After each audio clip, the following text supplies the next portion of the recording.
ఫిబ్రవరి చివరి వారంలో స్థానిక సంస్థలకు సంబంధించి నోటిఫికేషన్ వస్తుందని అందరూ భావించినా కూడా ప్రభుత్వం దానికి బ్రేక్ వేసిందనే చెప్పుకోవచ్చు. అంటే ఈ ఫిబ్రవరి నెలలో స్థానిక సంస్థల ఎలక్షన్స్ సంబంధించి నోటిఫికేషన్ రాదనే పూర్తి సమాచారం కూడా అందుతుంది. ముఖ్యంగా బీసీ రిజర్వేషన్లకు సంబంధించి 42% చట్టబద్ధంగా రిజర్వేషన్ కేటాయించిన తర్వాతే స్థానిక సంస్థలకి వెళ్ళేటట్లుగా ప్రభుత్వం భావిస్తున్నట్లు సమాచారం పూర్తిగా అందుతుంది. ఎందుకనంటే ఇప్పటికే ప్రభుత్వం సమగ్ర కుటుంబ సర్వే చేసినా కూడా దానికి సంబంధించి అంటే బీసీలకు 42% చట్టబద్ధంగా రిజర్వేషన్ కేటాయించకపోవడంతో ఇప్పటికే బీసీ సంఘాలు పెద్ద ఎత్తున ఆందోళనలు చేపట్టడం జరిగింది. అయితే ఈ బీసీలకు సంబంధించి అంటే ఇప్పటి వరకు బీసీ నాయకులంతా కూడా ప్రభుత్వాన్ని ఒక నివేదిక ఇవ్వాలని, మాకు 42% రిజర్వేషన్ కేటాయించాలని చెప్పేసి కోరడం కూడా జరిగింది. ఎందుకంటే తెలంగాణ రాష్ట్రంలో బీసీలు అధిక సంఖ్యలో ఉండడం చేత బీసీలకు ఖచ్చితంగా 42% రిజర్వేషన్లు కేటాయించాలని కూడా వాళ్ళు ప్రభుత్వాన్ని గట్టిగా నిలదీసినట్లు కూడా మనకు ఇక్కడ సమాచారం అందుతుంది. అయితే దీనిపై ఇప్పటికే బీసీ సంఘాల నేతలు మంత్రి పొన్నం ప్రభాకర్ను కూడా కలవడం జరిగింది.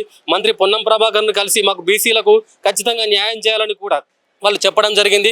అయితే దీనిపై పొన్నం ప్రభాకర్ కూడా మాట్లాడుతూ దీనిని ముఖ్యమంత్రి రేవంత్ రెడ్డి దృష్టికి తీసుకెళ్తా అని చెప్పడంతో అంటే ముఖ్యమంత్రి రేవంత్ రెడ్డి దగ్గరికి కూడా ఈ విషయాన్ని మంత్రి పొన్నం ప్రభాకర్తో పాటు ఇతర మంత్రులు కూడా ఈ విషయాన్ని ముఖ్యమంత్రి రేవంత్ రెడ్డి దృష్టికి తీసుకోవడంతో ముఖ్యమంత్రి రేవంత్ రెడ్డి కూడా ఈ విషయంపై స్పష్టత ఇవ్వడం జరిగింది. ఖచ్చితంగా అంటే బీసీలకు పెద్దపీట వేయనున్నాం, బీసీలకు అంటే 42% రిజర్వేషన్లు కేటాయించిన తర్వాతనే మేము స్థానిక సంస్థలకు వెళ్తామని ముఖ్యమంత్రి రేవంత్ రెడ్డి కూడా ప్రకటించడం జరిగింది. అయితే ఇదే విషయంపై ముఖ్యమంత్రి రేవంత్ రెడ్డి కూడా అంటే బీజేపీ కేంద్ర ప్రభుత్వాన్ని కూడా విమర్శించడం జరిగింది. మేము ఖచ్చితంగా 42% రిజర్వేషన్ను అంటే చట్టబద్ధంగా ఆమోదించి కేంద్ర పార్లమెంటుకు పంపుతాం, కానీ అంటే కేంద్ర ప్రభుత్వం ఆమోదించిన తర్వాతనే మేము స్థానిక సంస్థలకు వెళ్తామని కూడా క్లియర్ కట్గా రేవంత్ రెడ్డి చెప్పడం జరిగింది.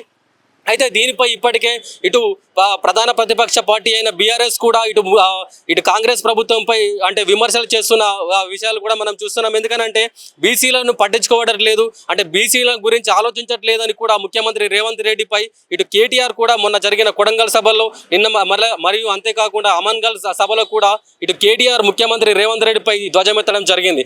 అయితే దీనిపై ఖచ్చితంగా ప్రభుత్వం బీసీలకు పెద్దపీట వేస్తుంది, బీసీలకు న్యాయం చేస్తుందని ముఖ్యమంత్రి రేవంత్ రెడ్డి ఖచ్చితంగా అంటే క్లియర్ కట్గా చెప్పడం జరిగింది.